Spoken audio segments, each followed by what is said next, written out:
Hi there, Jayco owners. Today in your 2018 Jayco Greyhawk, we're going to be taking a look at and showing you how to install SumoSprings for the front axle. And this is what our SumoSprings look like when they're installed. They are a direct replacement for your factory jounce bumpers, but they're considerably larger and they'll provide contact much sooner than what your factory jounce bumper would. We've currently got the vehicle lifted up in the air some, so we do have a bit of a gap here. That's just so we can get under here and be able to take a look at these a little bit better.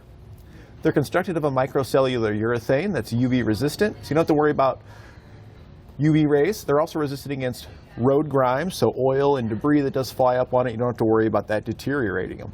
They do offer some load leveling because each side does work with one another, and they also work independently from one another.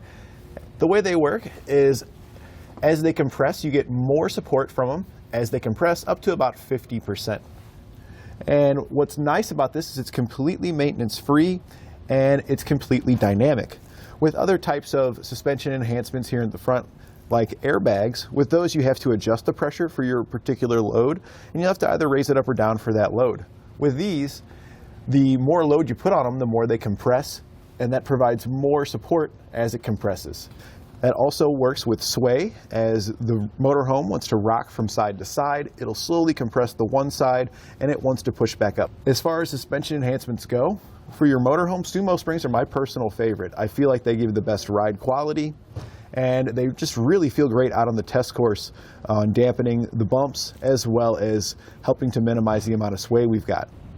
We'll begin our installation by increasing the distance between the frame on our vehicle and our lower control arm down here so we can get our old jounce bumpers removed. You can see we do have the wheels slightly off the ground here, and we were able to get those off the ground by just parking on level ground. You can do this in your driveway and then use your leveling jacks to lift up on the front end. I did have to lower the rear leveling jacks just a little bit in order to get enough angle here at the front to be able to get this gap so we can get this work done. And then once I got it lifted up, I did put jack stands underneath the frame because we don't want to just trust our hydraulic jacks to support the vehicle while we're working under it. You want to make sure you do have stands under there. So now that we've got it all prepared, we can go ahead and remove our factory jounce bumper. It's going to be located on our frame. You're going to have one on each side.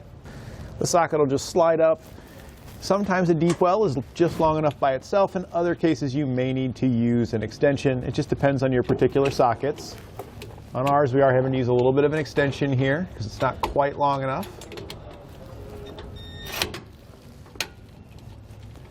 And we're just going to remove this.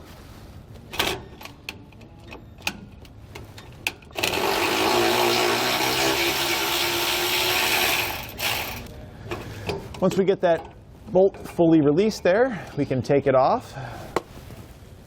We'll just set the old jounce bumper and the old bolt aside. We won't be needing those anymore. And we can grab our SumoSpring. Before we go ahead and put the SumoSpring up, let's just take a quick look at them. Here's your new SumoSpring and here's your factory jounce bumper. They're both going to be installed in the same location, but you can see that our SumoSpring here is considerably larger. It's almost twice the size vertically. And this means that our SumoSpring is going to contact our suspension here sooner, which means we're going to get the benefits of our SumoSpring throughout the entire travel of our suspension here in the front. It's going to cause a lot more dampening and anti-sway than what this one does, because this one really doesn't do a whole lot. When this one's here, and you would notice it even before you jacked your vehicle up, when it's on the frame, it doesn't make any contact with the lower control arm. And it really only ever makes contact when you've kind of bottomed out your suspension. It's just kind of there for an emergency to bump on so we don't have any metal-to-metal contact. It's very abrupt and it can be pretty jarring when it does hit the jounce bumper. Our SumoSpring here, since it's going to be compressing throughout that suspension travel, it's going to provide a much smoother and more enjoyable driving experience. We're going to go ahead and put this guy on. Now it does thread directly right up into where our old jounce bumper was. You don't need to reuse the bolt. It's got one pre-made onto it. There is a nut and a washer that comes included with it, and those are for other models. Some models have weld nuts that go directly into the frame that we're going to thread this into, and others may just have a hole that you'll slide this through and use the nut and the washer. But on our vehicle here, both of them will thread directly up into the frame. So we'll just line up the stud on top with the spot in the frame where we'd removed the old jounce bumper and then just twist it into place. Want to make sure we've got it all the way tightened down so it's flush against the bottom of the frame.